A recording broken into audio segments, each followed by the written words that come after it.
abantu benshi ntabwo bazi risk cyari cyo ni nashishikariza abantu abajene sinabajene gusa umuntu wari wese ushaka gukora atera imbere ufata risk kandi ukiga nukwiga ukagira experience ubundi muri uko umaze kugira experience ugafata risk ubwo hagenda hazamo amakosa cyangwa challenges wigira muri zo challenges rero iyo utinye nta nubwo ngo n'iterambere ntabwo ryaza ugomba gushinga andi musaza wacu niwe is excellent n'ujye uvuga ngo kora cyane kugeza aho bikubabaza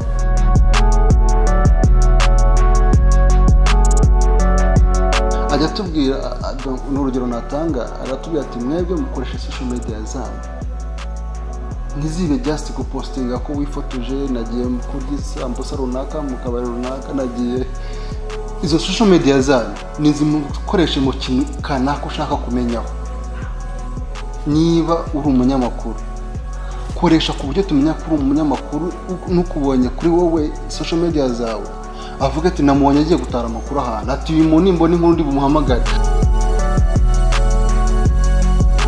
Investing in Rwanda was a good idea. Number one, the security. The security is very perfect.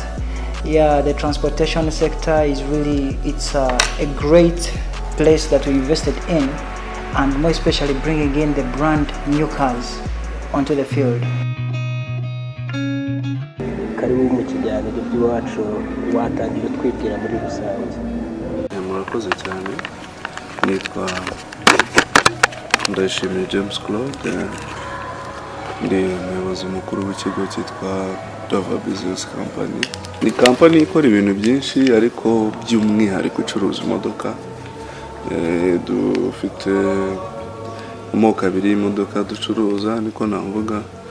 Hari imodoka zikoresha ingufu za essence, hakaba n'imodoka zikoresha ingufu z'umuriro na essence cyangwa amashanyarazi na essence. Hakaba n'imodoka zikoresha amashanyarazi gusa. Ariko izo modoka zikoresha amashanyarazi gusa nizo zivanze arizo bita hybrid tuzishyira mu cyiciro kimwe. So ubwo twavuga ko dufite ibyiciro bibiri by'imodoka ducuruza. Muri makeya n'ubwo bucuruzi bw'imodoka dukora. Mu Rwanda of course igihugu kiri gutera imbere gikenera mu bintu by'ingenzi igihugu gikenera habamo transport ni ingenzi. Bitangira ubona hari ikibazo noneho ugashaka igisubizo. Twese ntabwo dutangira tuvuga tuti ngiye gukora ibi ngo kubera ko mfite amafaranga ngiye gukora ibi cyangwa hari n'igihe bitangira utayafite, ahubwo bitangira igitekerezo cyiza bitewe na situation wari urimo. Tuvuge nk'urugero ninjira muri reality cyangwa fact zihari. Umuyobozi wanjye mukuru cyangwa umuyobozi w'ikigo mukuru yabaye muri Kenya. Muri Kenya rero yakoraga iby'imodoka, yimportaga imodoka muri Kenya.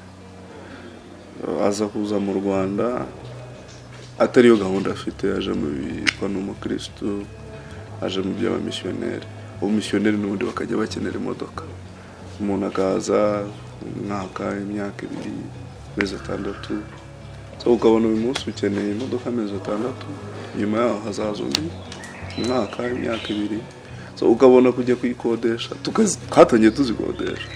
Ari ukabona kujya kuyikodesha biri kuguhombya kuruta uko ahubwo n'abantu usanga tubimenyereye ku importa uzana kwinjiza imodoka muri Afrika. Tubona ni byiza ko natwe twatangira no gukura imodoka aho tuzirangura, tuzikura, tuzizana mu Rwanda. Nuko bigenda bitangira. So uzana 1 2 zo gukora business zawe, kuko icyo gihe cyari igihe cy'ubumisiyoneri n'abamisiyoneri mu ishinga ya Kristo yari inaha. Bikarangira hari abandi bakwegera bakubwira wazanye imodoka nziza uzamfasha nanjye gutyo. Nuko ubucuruzi butangira. Par experience buhoro bikarangira bihindutse ibintu umwuga. So urumva haba harimo n'urukundo rwabyo, passion ibiki.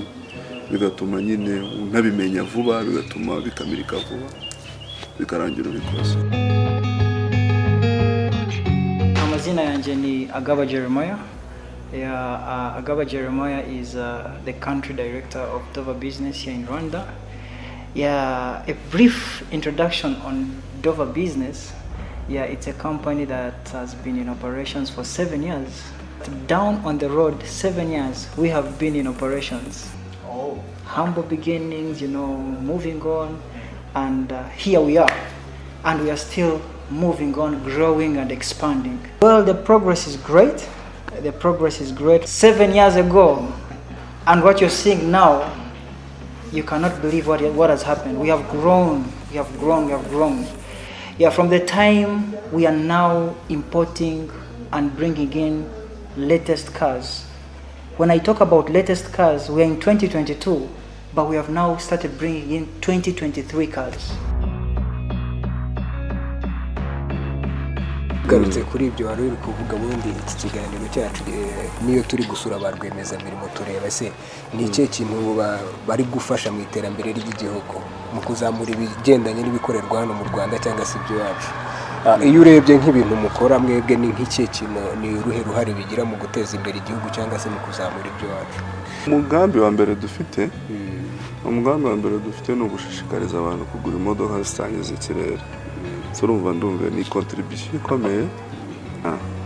Umugambi wa kabiri Imana idushoboje uko umuntu akura dufite nuko natwe twagira basimwe uruganda rutari Volkswagen gusa ruteranyiriza imodoka mu Rwanda, akaza n'urundi ruganda ruteranyiriza imodoka mu Rwanda. Bizaba ari indi contribution ikomeye kuko hazabamo gutanga akazi, hazabamo igihugu gifite ibintu byinshi cyinjiza kandi bari kudufasha, bazadufasha. Turi muri iyo presija ntago kandi ari kera. Tugarutse kuri ibi bigendanye no byo gukora business, akenshi ubundi ubona kugira ngo umuntu akore business avuge ngo ngiye gukora business bisaba ko aba yarabyigiye cyangwa se bisaba iki? Ni urukundo icyo nicyo cya mbere. Noneho niba umaze gukunda ikintu ntabwo kuba ugikunze bivuze ko kiza. Genda wige, jyaho kiri wige, utange, twavuga utambe igihe cyawe n'ingufu zawe. Niyo bataba barimo baguha amafaranga ako kanya, ubanza umenye ibyo urimo, ujya ibintu ukunze. Noneho ibyo bizagufasha, birizana ibindi birizana. Gutangira business ntago hari abantu batangirana amamiliyoni menshi bikanga. Icyambere kwanza ni urukundo, kumenya ibyo ugiye gukora. Kandi urumva bisaba igihe, ntago ari ibintu bita ujyamo ako kanya ngo uhite ubikora. Baganire byinshi ariko se nk'umuntu ushaka gukora iyi business mu kopeze process yose mukora kugira ngo utangirane mpaka musozanyije. Ibyo dukora urumva ni ubucuruzi bw'imodoka. Noneho tukanazikodesha, ubwo urumva muri ubwo bucuruzi imodoka rero abantu baba bashaka imodoka zitandukanye. Ntabwo ushaka Toyota, hari abashaka Benz, hari abashaka Volkswagen, hari abashaka Honda, hari abashaka Honda. Abantu bashaka imodoka zitandukanye. Icyo navuga ni uko urabanza kwanza ukubaka clientele yawe, abanza ukamenyesha abantu ko nyine ibyo bintu bikora. Noneho basi at least ukabanza ugakorera umuntu umwe cyangwa babiri. Gukorera umuntu umwe cyangwa babiri, icyo ndi kuvuga ni uko ushobora gucuruza imodoka imwe cyangwa ebyiri. Noneho uriya muntu umwe mukoreye neza, bari abantu wa kabiri ukaza ukamukorera neza, arakurekomanda ku bandi, ukavuga kanaka yamaye imodoka nziza, kanaka yancuruje imodoka igera hano ku gihe, sinamubeshye, ntiyambeshye, ntihazemo nyine utuntu tw'amanyanga. Abantu b'importa dukunda kubikora, ugasanga niba hanabayeho n'impinduka ntubwire umukiriya ngo umukiriya amenyeshwe kandi we yarakwishyuye, yishyuye amafaranga, ariko ugasanga nyine byarangiriye hari igihe kwishyura. So ikintu cya mbere kwanza ni ukubanza gukorera bari abantu neza. Iyo ukoreye umuntu umwe babiri ndagusezeranya ko rwose uriya arakurekomanda akaguha abandi. Noneho uko babandi baza bishobora gusanga wenda biri kugenda birenga ubushobozi bwawe, niho ushobora gushaka gufatanya n'abandi, ugashaka aba investisseurs ugura present umushinga ukabereka, ushobora ntabwo ari ngombwa ngo ufite amafaranga. Icya mbere kwanza ni ukwereka umuntu ko ushoboye, ni ukwereka abakiriya bawe ko ushoboye, kuko kubona abakiriya ntabwo bigoye. Dusigaye turi mu isi y'ikoranabuhanga, yasi ushira ikintu kuri Facebook, dufite réseaux sociaux, Facebook, Instagram, izo zose ziragufasha ukamamaza, abantu bakakugenderera, ariko ni hazemo amanyanga. Iyo hajemo amanyanga akazi kagahita gapfa. Ugasavinga abantu neza, usavinze abantu neza, abo nibo bakuzanira abandi, n'ibintu bihita bitangira kwikoza.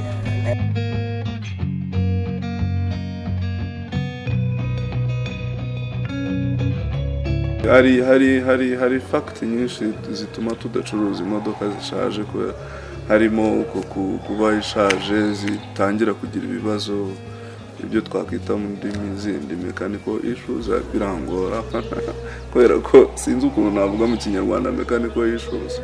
Ikintu gishaje kirarushya. Icyo ni icya mbere. Icya kabiri uko kwangiza ikirere, gutwara ubuzima bw'abantu, kwangiza ikirere. Kwanza icya mbere ku modoka nshyashya uburinzi ubuzima bwawe. Ni imodoka nshyashya, ni imodoka nshyashya. Imodoka zose ndikumva hejuru ya 90% imodoka zikora amaksida mu mihanda, ni imodoka biba byaturutse ku busaza, uko kubura amaferi, ibintu nk'ibyo. Icya mbere uburinzi ubuzima bwawe. Icya kabiri ubukoze contribution mu kurinda ikirere. Sinzi niba urumva ibyo ari byo. Hari emission ya gaz carbonique izamuka mu kirere, ugasanga harabayindagurika ry'ikirere ritari sawa, ritari ryiza.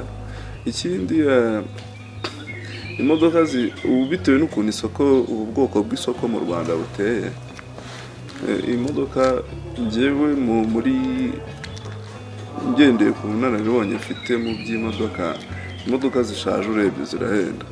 Zihenda gute? Imodoka uyigura ishaje ukayigura ariyo mu 2005 n'urugero, ukayigura miliyoni 14-15 zirahari, zigura ayo mafaranga. Wamara kuyigura ayo mafaranga, nyuma y'amezi 3 ukajya mu igaraje, cyangwa 4 cyangwa 5, ukajya mu igaraje ugasanga wenda usizeho 500. Nyuma y'andi mezi 3 ukazajya mu igaraje ugasigaye ibindi 500. Niba uzamara imyaka 5 utarajya mu igaraje, kandi mu by'ukuri difference ari ntoya, mu modoka nshyashya no ku iyo modoka waguze ishaje, mu by'ukuri ahubwo ngiye ku giti cyane nahitamo ushaka amafaranga nkagura iyo nshyashya, ariko nkagira amahoro. Yes. Urumva tunagabanyiriza leta akazi.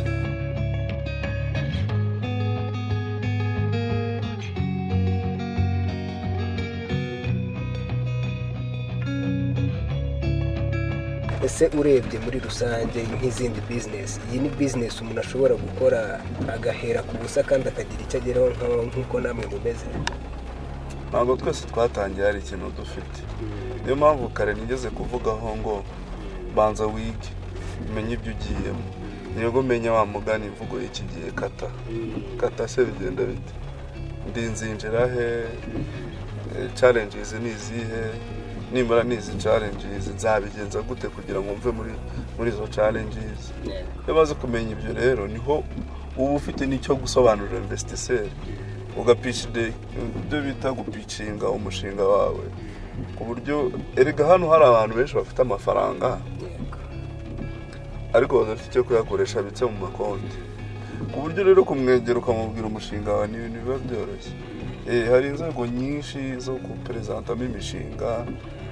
Okay, siho nagiye, siho twagiye, mfite boss yaraje areinvestisa nawe, ariko twinvestishije twabanje kugira ubumenyi. Nicyo kintu ngarukaho kwanza, mbere y'amafaranga habanza ubumenyi n'igitekerezo.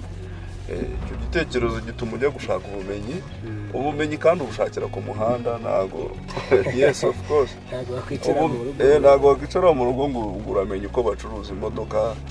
Ese imodoka kontineri iva muri Korea ryari igera hano ryari, ese ni ibiki bishobora kubera mu nyanja, iyo bigeze Dar es Salaam bigenda gute, imisoro bigenda bite, ese after sale services ni zihe, wamukira ibyo umaze kumuha imodoka ye ni izihe services zindi umugomba. Ibyo bintu byose ntago kubera ko ngo uzuzanye amamiliyoni menshi cyane ufite amafaranga. Niyo mpamvu abantu bamwe na bamwe bavuga ko gukora bidasaba amafaranga. Ntabwo gukora bisaba amafaranga, kuba ufite usaba kwanza kuba ufite umutwe wawe urimo ukoresha, noneho wa mutwe ni uzakuzanira amafaranga. Mbere no kubaha skill.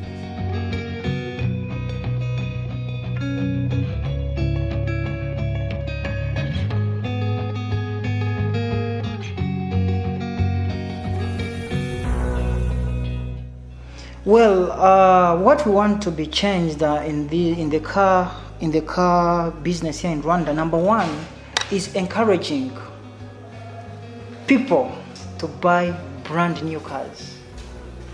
The reason for buying brand new cars is number one, we want them to save more on fuel.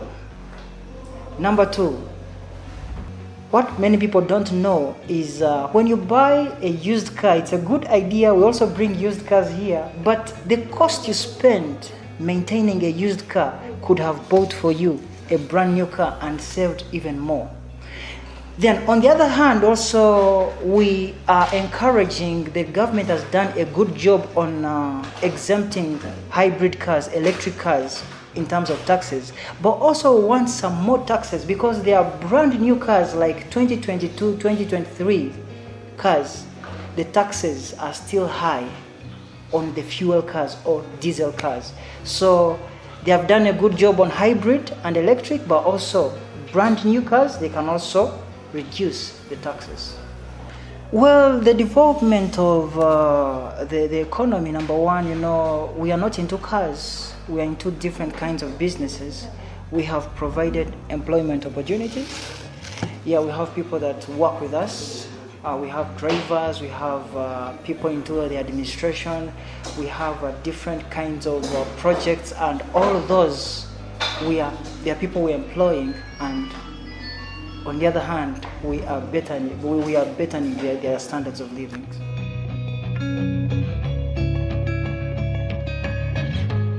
Murakoze cyane. Nitwa Shema Prince, ndi sales consultant and HR muri DOVA business company. Icyambere gukora muri DOVA byambere umugisha. Nahungukiyemo abantu, nawe n'abavandimwe bafite experience itandukanye. Nigeze kugana n'umuyobozi wacu, ntago ari abanyarwanda n'abantu baturutse hanze y'igihugu. So badumaye mu maso, ntabwo twari tuzi ko iyi business yo gukodesha abantu mu modoka, kubagurisha mu modoka, kumenya ubwiza bw'imodoka no kumenya isoko ryazo hanze y'igihugu kuza mu Rwanda. Mu by'ukuri ntabwo twari tubifite amakuru menshi kuri urubyiruko, twari tuzi amakuru. Ariko kuri uyu munota turi bamwe mu bantu badushyize ibikorwa mu biganza byacu, none twari tubikora. Vision byamaye nuko business ya transportation ni nini cyane kuko urubyiruko rwinshi dutegereje transportation, dutekereza kuba wagenda muri company zimwe na zimwe zigurisha amatike ariya ugakora iyo transportation gusa ngiyo, kuba wagikora taxi voiture, mbonye ishobora nakora taxi voiture ukagenda kuba wagenda muri taxi voiture. Ariko vision byanyeretse ko hari izindi sector donc transportation ni kinini cyane. Abantu babibayemo mbere bo barabizi, bagiye bakuraho gato ariko still n'ubu ngubu ntago cyarangira.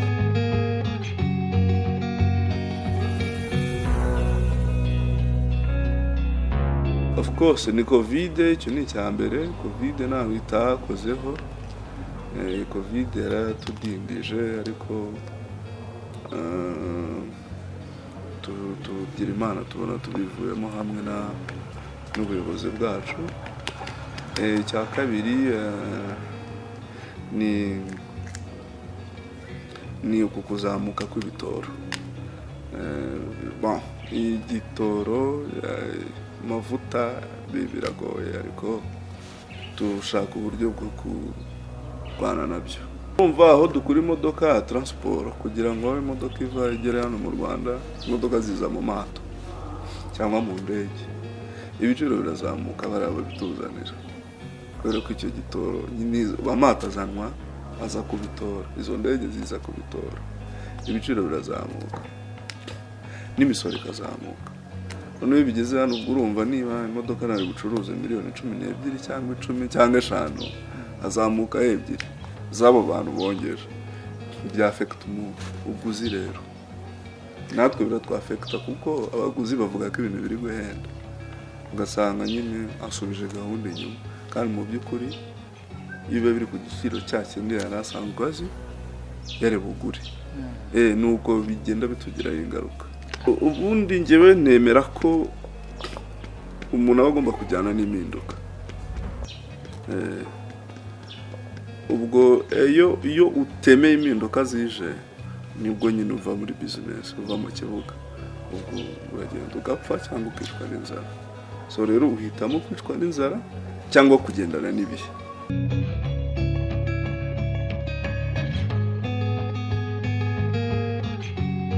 So bitewe naho mwavuye naho mumaze kugera, urabona ko iki ni igikorwa kinini. Ni cyo kintu mwishimira?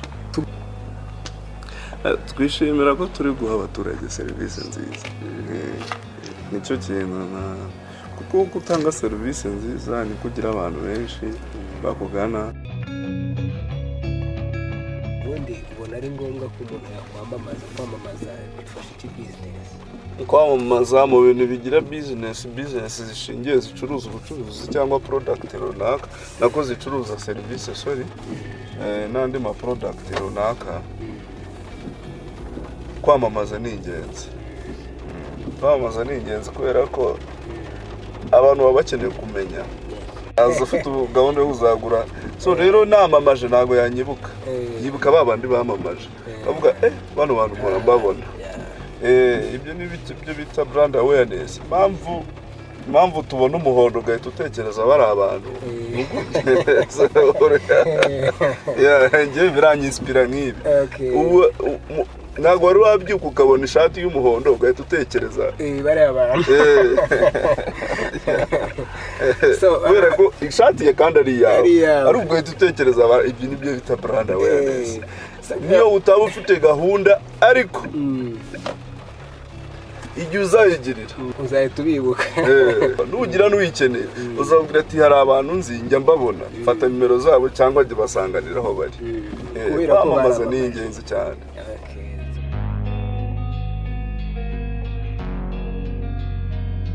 Ajya tubwira n'urugero natanga, aratubwira ati mwebwe mukoresha social media zanyu, ntizibe just gupostinga ko wifotoje, nagiye kurya isambusa runaka mu kabari runaka, nagiye. Izo social media zanyu nizimukoreshe mu kintu kanaka ushaka kumenyaho. Niba uri umunyamakuru, koresha ku buryo tumenya ko uri umunyamakuru, n'ukubonye kuri wowe social media zawe avuga ati namubonye agiye gutara amakuru ahantu, ati uyu muntu nimbona inkuru ndi bumuhamagare.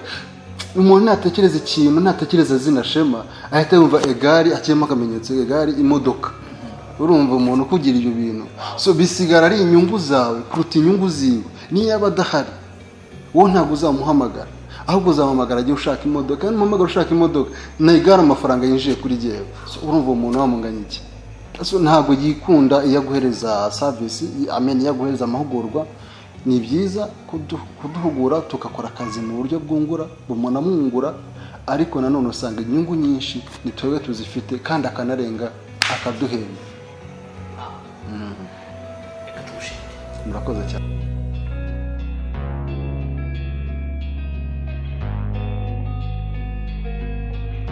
Icyo nasangiza abandi ni ugufata risiki. Iyo umaze gukura ntabwo ufata risiki. Ubu mu myaka 20 iri imbere ntabwo nzaba ngifata risiki.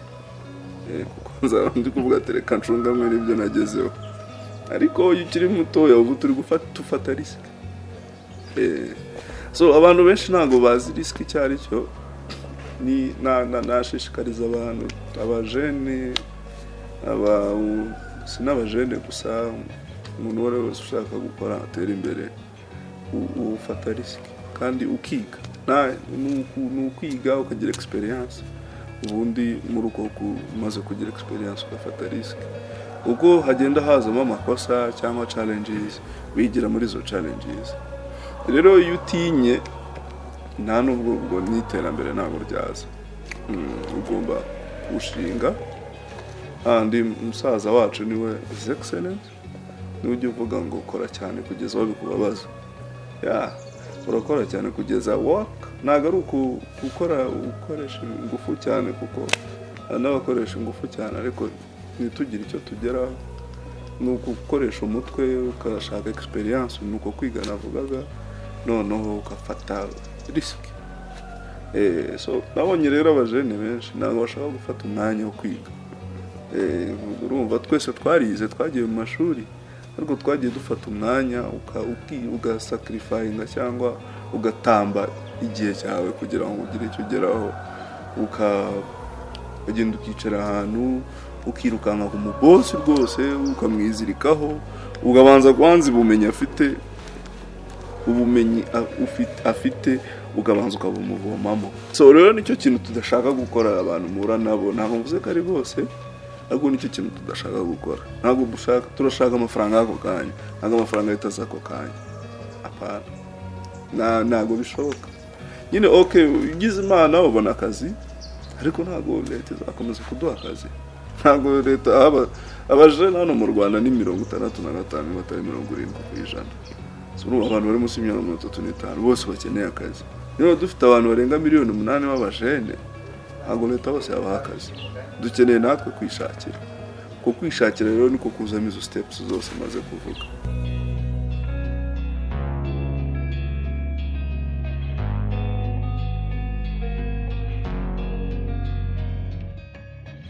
Ikintu nababwira ni bashobora kutinyuka bitinyuke bajya muri business. Muri business hari ibibazo byinshi, hari challenges nyinshi cyane ariko iyo wishizemo that I have to get there nta kintu kidashoboka. Because if you look ubonye DOVA business ya 7 years ago ukareba DOVA business ya now, it means there is hope. There is hope and nothing is impossible. Yes. So I encourage young entrepreneurs, whatever they're doing, it may not be in cars, it may be into other businesses. I encourage them to push. The future is very bright. You see the nation is growing, more opportunities are coming in, so they should push. The future is very bright.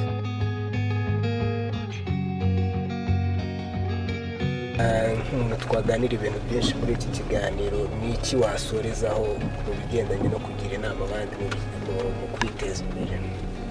Abajene nibaze dukore dushaka amafaranga duteze imiryango yacu imbere duteze sosiyete yacu imbere duteze igihugu dutanga imisoro kwirukanka tujya hanze ngo niho tugiye gushakira ubuzima tujya guterura amakarito kandi hano mu Rwanda hari opportunities nyinshi niba mubibona. Niba hari igihugu cyinjira abanyamahanga benshi muri East Africa banza ari mu Rwanda baza kandi gusettlinga ama business yabo mu Rwanda nuko babibona ko hari some opportunities. Ahantu hose hari umutekano, ahantu hose hari ubuyobozi bwiza, haba hari n'ama business opportunities. U Rwanda ni igihugu kiri gitoya ariko kiri twavuga ushobora gukora ama business yawe utuje umeze neza nta kibazo ufite.